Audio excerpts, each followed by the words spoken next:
Ready for your online shop to take off this year? Let's talk about 6 things that absolutely are not working for e-commerce shops and Etsy sellers in 2023. Hey there, I'm Janet LeBlanc, the founder of Paper and Spark. I help makers and artists like you start and scale online shops so you can easily achieve your entrepreneurial dreams and hit your financial goals. Stay tuned to hear 6 things that profitable online sellers are avoiding this year to stay successful so that you can implement them or avoid them too and fast track your way to long-term profitability. Stick around to the end to hear my biggest tip and my biggest pet peeve when it comes to selling physical products online. Without further ado, let's dive into those 6 things that are not working for e-commerce sellers this year. Number 1 is putting all of your eggs in one basket. If you've hung around my channel for a while, you may have already heard me talk about this. It's a mistake to sell only on Etsy or really only on any one marketplace like Amazon too. I'm all for getting started on Etsy's relatively inexpensive and easy to use platform. I have several videos about that if you want to check it out. Their built-in traffic can help you get your feet wet with selling,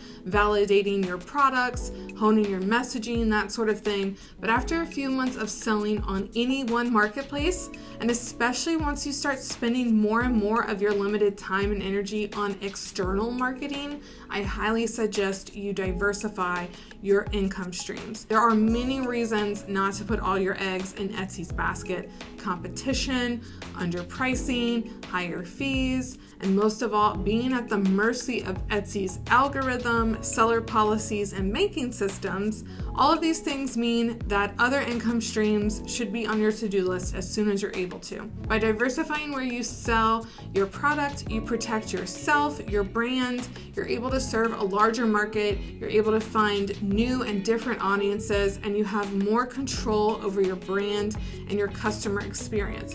You're also able to build your own loyal customer base. You have more control over those sorts of things. Are you currently only selling on Etsy or one platform right now? If so, let me know in the comments and let me know where you're thinking of diversifying. Number 2, neglecting mobile optimization.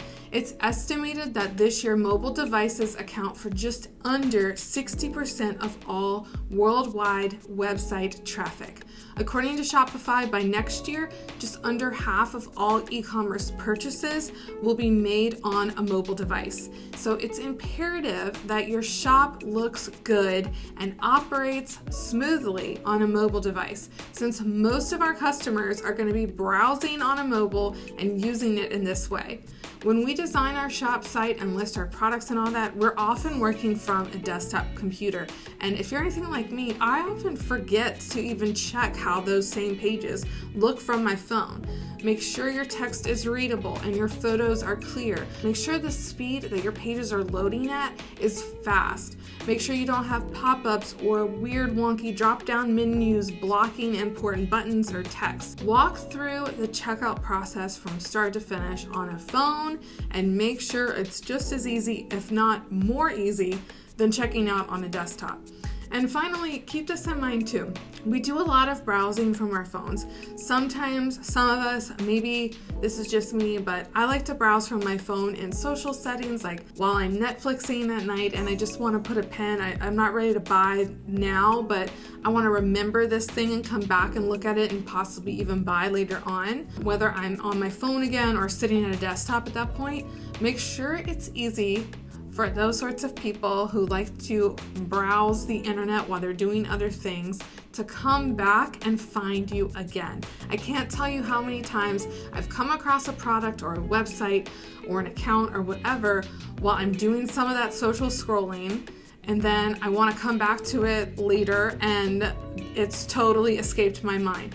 Retarget me, find me again, tell me to sign up for your email list or follow you on social or put me in your retargeting ad audience, something like that. Having a way to target or find repeat site visitors is a key component to mobile optimization. It's not just making your site look good on mobile, it's making it easy for people finding you on mobile to find you again. More on that in a minute. The third thing that is not working right now is focusing on paid traffic and not organic traffic.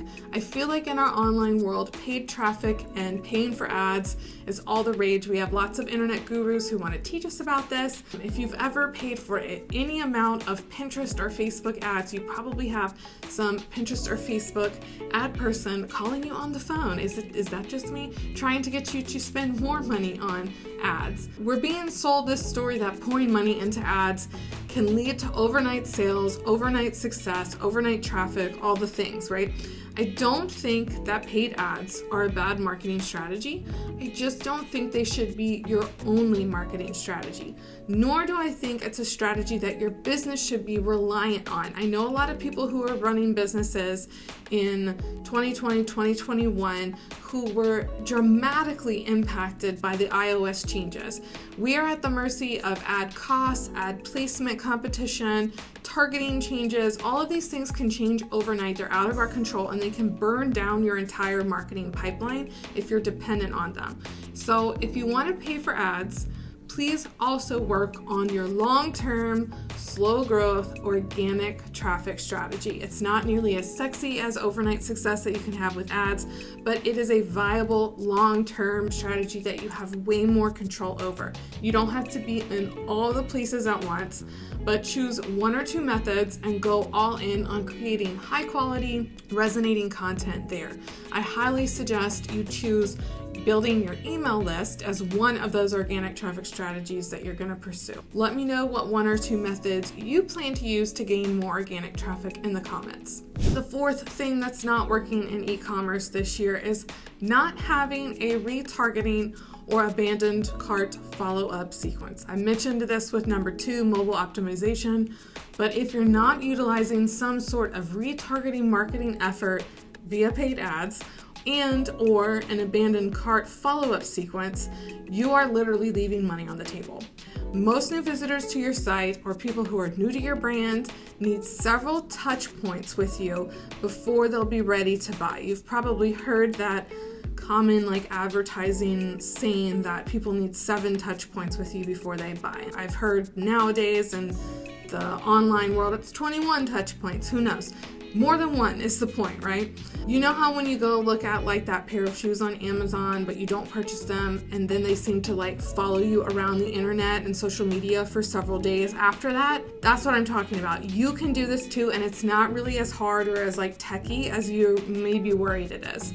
If you use Facebook, Instagram, or Pinterest for ads already, you can use your installed pixel to set up retargeting ads for people who have visited your site or even certain pages of your site, like specific product pages or your cart page within a certain time frame. You can set up retargeting ads for those people and remind them of whatever they were looking at so that they can come back and buy it very easily. Maybe they got distracted, maybe their kid was annoying them, whatever the thing is, they didn't buy, let's remind them to come back. It's still there. Etsy allows you to also set up coupon codes for people who have favorited your product or added your product to their cart but not checked out. And e-commerce sites like WooCommerce and Shopify have the ability to set up your own abandoned cart email sequences. So even if you don't want to pay for retargeting ads, you can use these abandoned cart methods to get those people back on your site. Here's an example of my own abandoned cart automation on my WooCommerce site. It's made me an extra $948 in the past 30 days without me needing to lift a finger. This is an automation that I set up with a plugin once 2 years ago, and it serves both me and my customers every day. As always, if you're finding these tips useful, make sure you subscribe to my channel so you receive updates for more useful things in the future. Number 5, always running sales. So I polled my audience before making this video to ask y'all what things weren't working for you this year on your online shops, and lots of people responded telling me that constantly offering coupon codes or running shop-wide sales wasn't working for them. You want authentic, organic ways to drive your actual ideal customer traffic to your shop site.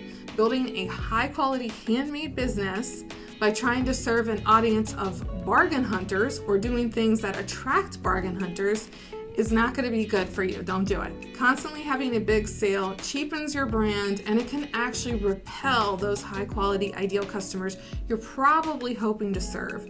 Save your site-wide sales for things like semi-annual promotions or one-time big marketing events, or host flash sales on one particular product or product category at a time. Use coupon codes as rewards for your loyal repeat customers instead of attracting people who are looking for a quick deal.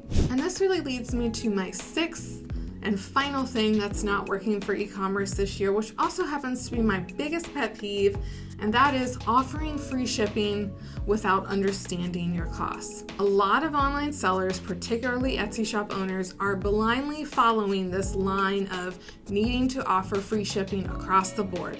Etsy strongly encourages us to offer free shipping for orders over $35. They don't know your business model, they don't know your costs, they don't know your average order value. They're just telling us $35, right? And a lot of people are just falling in line with this suggestion because they want to be featured higher in search results or play into whatever Etsy is doing to reward sellers who are offering that free shipping at that price point.